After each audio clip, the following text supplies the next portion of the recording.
With your CIGTV News Update, I'm Donna Bush. Thanks for joining us.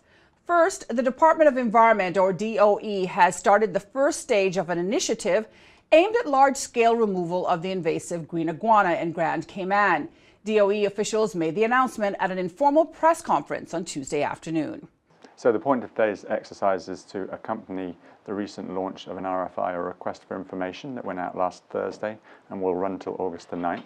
It's part of the DOE's initiated green iguana culling program, and from that we're trying to come up with a strategy moving forward. The government has dedicated some funds towards it, and we need to come up with a strategy moving forward. So the request for information is asking people on island that are interested in participating or that have experience with iguana culling to fill out a form that's electronically available online, and from that we'll be able to gauge the capacity of the on-island expertise to deal with this issue, and that will greatly inform the strategy that we use moving forward.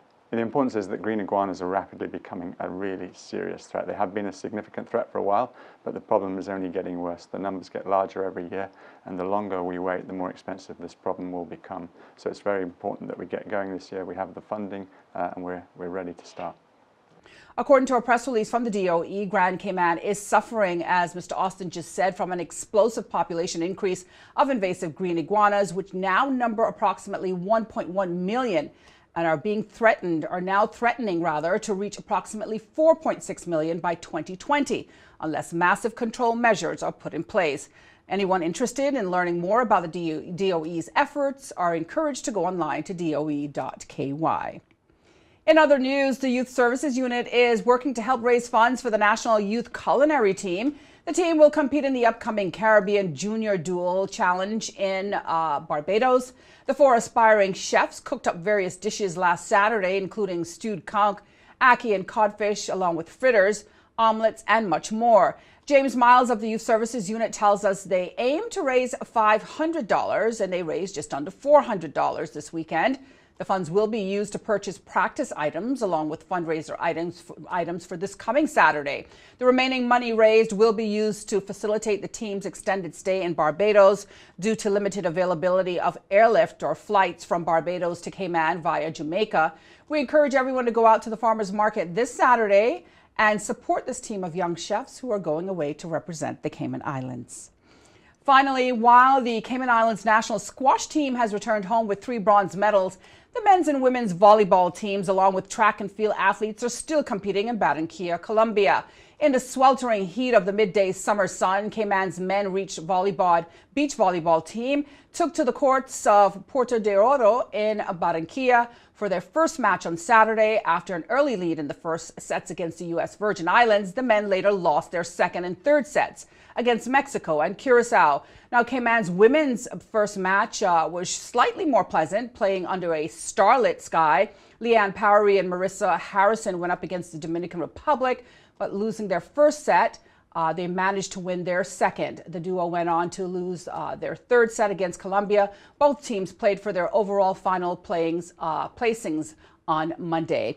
Over on the track and field side of the business for Cayman, hurdler Javon Jackson competed in the men's 400-meter hurdles. Jackson finished 8th and did not advance to the finals. Meantime, Rasheem Brown settled in the blocks for the men's 100-meter sprint. Brown also failed to advance to the semifinals. The CAC Games will end this Friday, August the 3rd. Well, if you'd like to take a look at our weekly shows here on CIG Television, you can go online to gis.ky.gov.ky and click on Publications at the bottom of the homepage. If you missed today's news update, you can go online to the Cayman Islands Government Facebook page, as well as your CIG Television YouTube channel. For now, I'm Donna Bush, as always, thanking you for joining us, wishing you a wonderful and safe night, and hoping you'll join me back here again tomorrow. Until then, bye-bye for now.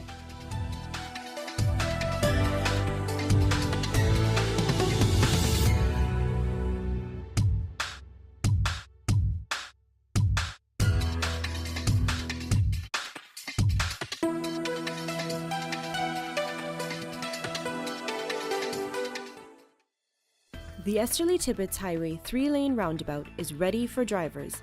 It's time to make sure you know how to use it. First, know which exit you need to take. Pay attention to lane arrows and signs. make sure you use your signal to change lanes or exit the roundabout. To turn left, you always approach in the left-hand lane and indicate left. To drive straight ahead, you need to be looking out for signs and road markings indicating which lane to use. Get in one of the lanes marked with a straight-through arrow. If turning right, you must use the right-hand lane and indicate accordingly. To use the roundabout safely, remember these 3 tips. Know your exit, pick your lane, and signal to make your turn.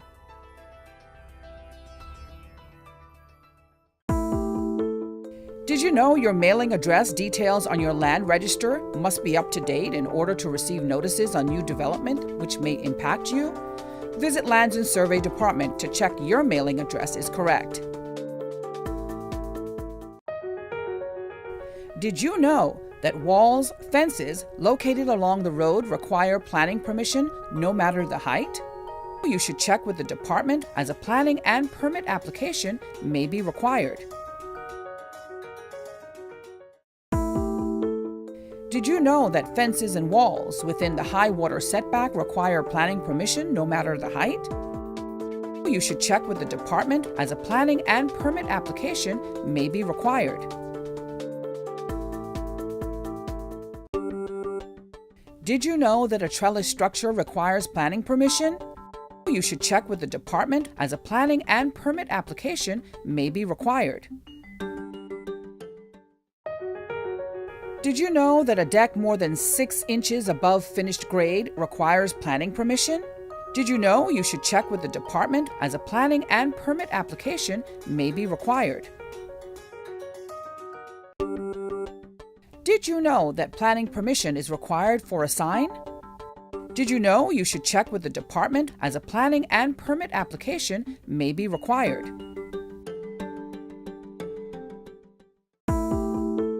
Did you know you should check with the department before leasing a property or unit for a business as a planning and permit application may be required?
Join Donna Bush weekdays at 6 p.m. for the CIGTV News Update.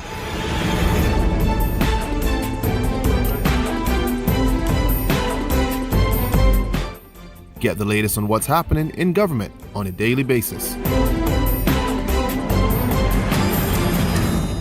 News Update first at 6 p.m.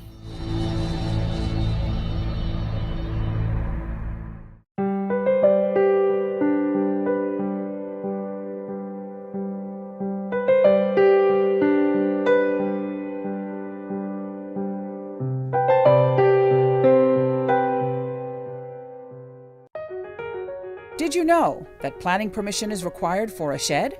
Did you know you should check with the department as a planning and permit application may be required?